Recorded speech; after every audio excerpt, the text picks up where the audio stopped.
Hey there, my name is Daniel Print, and I'm a staff writer with The Movie Buff. For the last batch of these South by Southwest interviews, I was able to chat with director and writer Gracie Otto a few weeks ago about her documentary Under the Volcano, which premiered in the 24 Beats Per Second program at this year's past South by Southwest Film Festival. The plot is all about Air Studios Montserrat, a revolutionary music studio on a Caribbean island created by Sir George Martin, best known for producing the Beatles. The documentary goes through interviews with recording artists who recorded songs there and made magic in paradise and defined an era, all the while being under the shadow of an active volcano. It was a fun conversation, and I'll just apologize. It was a fun conversation, but will just apologize for the audio at times during the video. To be honest, my computer is so old that my fan has been overheating, so there's a whirring sound, so that so when it sounds kind of intense, like a helicopter is taking off, that's just my computer. I'm trying to get that fixed, so hopefully the audio will be better next time for the next interview. Anyway, yeah, enjoy the episode. Thank you, and thank you, Gracie Otto. So Gracie Otto, director and writer, one of the writers on Under the Volcano. Thank you for chatting with me on the Movie Buff. No worries. I wanted to start with just asking. Obviously, you must have a passion for music, directing a film like this. But what was it like merging your passion for filmmaking and for music? Well, I think for me, documentary is an area of discovery, and I love going into like a wormhole or something I'm not well versed in and not well educated in.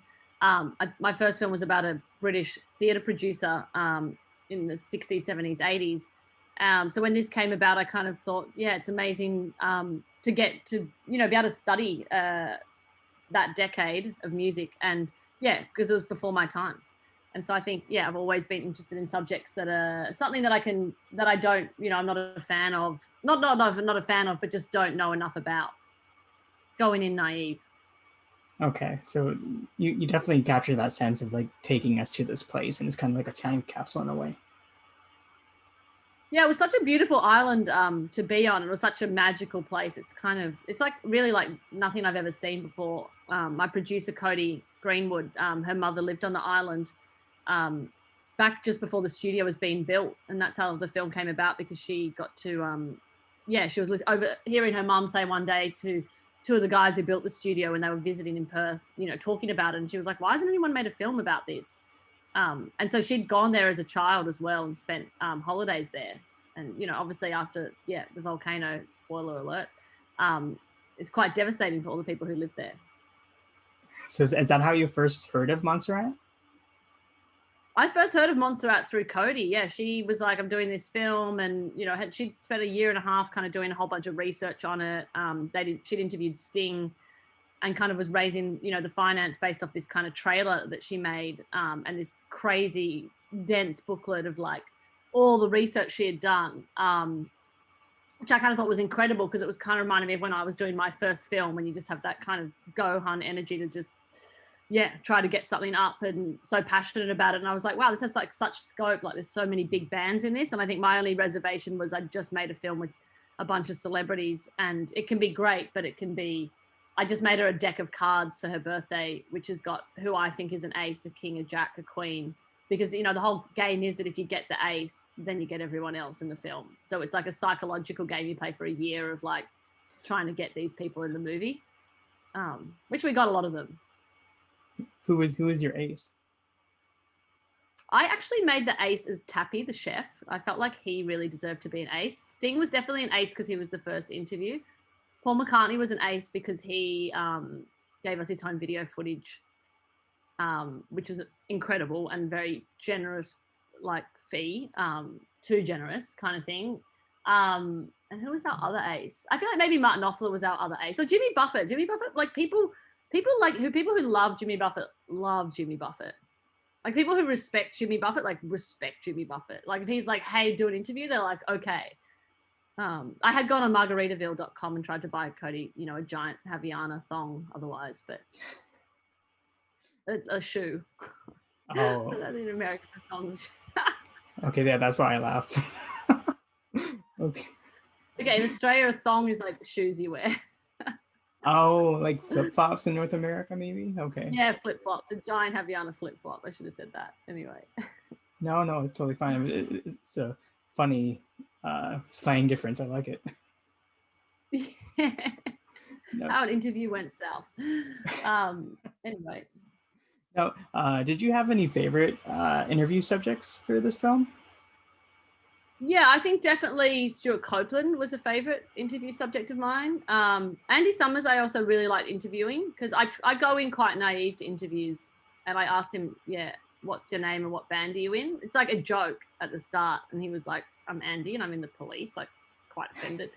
And then I enjoy sometimes when I know the subject doesn't truly believe that I've done my research, which I have, and so I kind of like to get them on this like circle and get them on this high and then go in and then pull back and then kind of keep going and then ask them, stab in for. So I really enjoy the hour process of not messing with people's minds, but like getting, and I think a lot of people, it's like when they get interviewed, they're really happy. If they're happy by the end of the interview and they feel like, Mark Knopfler, but, at the start was like, oh, okay, I'll do this, by the end, he was just like, because he talked about memories that maybe he hadn't talked about in a long time.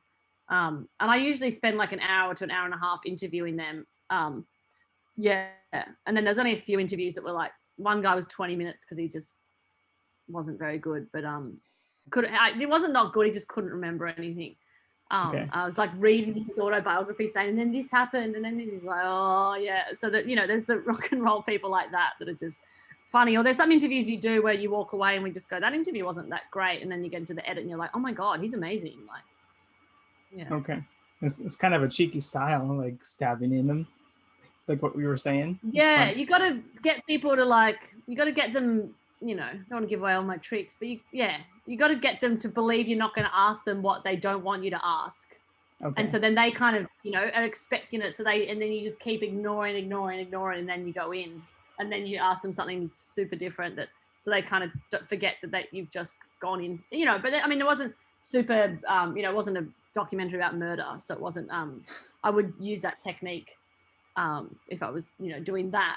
But I really love interviewing people because I talk so much. And someone said to me once, this has really made you shut up in life and sit back and listen, because I was such a bad listener. And for me to sit back and listen to someone else for an hour and a half talk, but the knowledge you just get from that, is amazing once you go back to the edit. I feel like I don't know that much. I'm not that like, I researched the person beforehand extensively, but I feel like I understand who they are and what they're saying completely after an interview compared to the anticipation of it. Okay. Okay. Fair enough. What's it like the tables kind of churning on you and being interviewed for this film? It's fine. Okay. I like being interviewed. I always get worried when it's video because it is like, well, now it's 8:30 in the morning here and I'm a night person and I haven't had my coffee because I decided to sleep until just before the interview to maximize the time of sleeping, when really I probably should have got up for an hour and woke up. Well, good morning to you. Yeah, it's about 6 p.m. here. Yeah. Yeah. Okay. This is very much a love letter to Sir George Martin and music in general. Just what was it like exploring that? It was amazing because so George Martin had such a incredible life, as we know. And then I'd made a film about this guy, Michael White, and him and Sir George Martin actually passed away on the same day because they both worked with Spike Milligan. And I was like, how do they not know each other? And I remember when Michael died being like, who's this other guy that all these people are tweeting about and they're writing about? And I think, just learning about his musical process and how influential he was on people and how supportive he was and kind of, open to ideas of working or, like as everyone in the world, I'm a Beatles fan, but not like a super, super fan that like knows everything. So I think even, touching on the small things, the small part of our film that has the bit about the Beatles in it, I found like all that interesting, but I also found his orchestral music, it's so beautiful, and some of the stuff that we've, put in the film, and just his background as well, how he kind of came from, a bit like Michael White, came from a different, part, and then, was classically, it's just I just thought he was such an incredible man, and it was such a shame that I never got to meet him. Yeah, and hopefully he would have loved the film. But we went to Lady Judy Martin's house, which was great, to interview her and Giles. And yeah, you just be sitting there and then like looking at like some record thing, being like, whoa, whoa, whoa, whoa, that's not that. Oh my God. And then like, yeah, cool, like having a tea. Yes, great. Yeah. And I love the kind of old school style music producer like that. I just thought he was brilliant. Okay. Did you ever get a little starstruck in any of the interviews, or not really? I don't get starstruck, but I get excited to meet people who, I don't know, I find before an interview, because you have to work out if the person wants, if the person feels they have to do the interview, or if they want to do the interview when you're interviewing celebrities. And people are insecure as well before interviews, like, because they're worried they're going to be on camera, how they're going to be portrayed, what you're going to ask them. So they kind of come in on the defense naturally, I find. A lot of them. But what was the question? Or just if you got starstruck at all? Oh, starstruck. No, I think I was so excited when we found the chef, because we like found him through some people online, and they were like, call this number in Boston. He works at this hospital now. And we just heard so much about the chef, and we were like, are you Tappy? And then we flew him to LA. We went and picked him up at the airport. We had signs. We had a photo of him from 30 years ago. We're like, I guess this is him, as he's coming down the escalator. And so that was fun, because I kind of was like, oh, I just want to go to the island and, have him cook. And like, yeah, everyone I was like, he must have been a really good chef to like cook for those people. And, especially with how hard it would have been also to have so many, such a small island, to bring the demand of those kind of rock stars, when they want something. Okay. And make different food for so many people every night. So yeah, he was incredible. So yeah, I was a bit starstruck by him, and he's, yeah. I think Mark Knopfler was good because we waited a while to get him, and it was, yeah. And actually that was a really disastrous story, because we interviewed him and then I got really sick, to the point now that I think maybe like I had COVID. It was into the December, and Cody and I had to go to a meeting, and I said, look, I'll go back and do the data. And I put the camera card on, and it just like wasn't there. And it was an hour and a half interview with Mark Knopfler that we waited 3 years to get. And she's calling me saying, hey, I'm on my way to the meeting. How's the cards going? And I was like, yeah, good. Because I also was so sick. And then it's just one day a camera card decides it's going to die. And that day the camera card decided it was going to die. But anyway, it ended up spending 3 weeks in a freezer in Hong Kong. And they extracted the footage minute by minute. But we did the rough cut to our government body here, and maybe I think probably the Universal, and everyone was like, interesting choice with the close-up of Mark Knopfler, because it was like this shot, but we didn't have the wide. Okay. And that was like going back on the plane after that. That was pretty fucked. Was that like the biggest obstacle on the film? We took the camera card with us, and it was, well, that was like the biggest. That was the kind of scariest thing that could happen, because I've never made a mistake like that in making it Touchwood, and making it. I've interviewed over 100 people and celebrities, and there was nothing that we did wrong with that interview but it was like, we just felt like he never wanted to do the interview, and it just was like the worst karma. And then, we met some wizard here in Sydney who was like, I can take the card apart. Like a guy in London was like, just put it in the freezer and like let it freeze for an hour. And I was like, I don't think you understand. Like, this is an interview with Mark Knopfler that is never going to happen again. But yeah, I wonder if he'll ever know that, that how much pain we went through to get that interview. And a lot of anxiety. I can feel the passion to get it into the film too. Yeah. Nice. Also, I just wanted to ask, what were some of your favorite songs that were recorded at Air Studios Montserrat? I think one of my favorite songs was actually this song by Dire Straits called Right Across the River, because I really enjoyed interviewing Neil Dawson, the producer, and he captured a lot of the sounds, because there's an incredible sound bank when you're on the island. And he went up the Volcano one night and kind of recorded all these kind of jungle sounds, and they put that into the song. And we had that in the film for a while, until a bunch of people were like, we've never heard of this song. Like, this is not Money for Nothing. And I was like, oh, I've just always, because I didn't know all the songs. I was like, I've just always loved this song. You know, I think there are a lot of songs that give us incredible anxiety when they come on the radio. I actually really like I'm Still Standing. I just feel like it's always just, you know, gets me motivated. I really got into some of the Earth, Wind and Fire stuff, their double album Faces that they did down there, because yeah, I just found like, I guess Verdine White was like, the album was designed to be played. And that was what's interesting. But a lot of the albums are designed to be played from, you know, start to finish, and having that, like, I guess when you're making a film, having that musical journey. Whereas obviously when they went to the CDs, it was like 12 songs or whatever. Now it's like, what can you get in 1 minute and just put out one song? So I enjoyed the process of going back over some of those albums and hearing it from start to finish, and hearing how that, from the record producers, I guess, point of view, how that was curated. What other songs would be my favorite? The Police, yeah, for sure. I definitely loved learning about the story of how I'm Still Standing came to be, with that one guy saying, "Oh, I'm still standing." That was I know. Great. I'm still standing.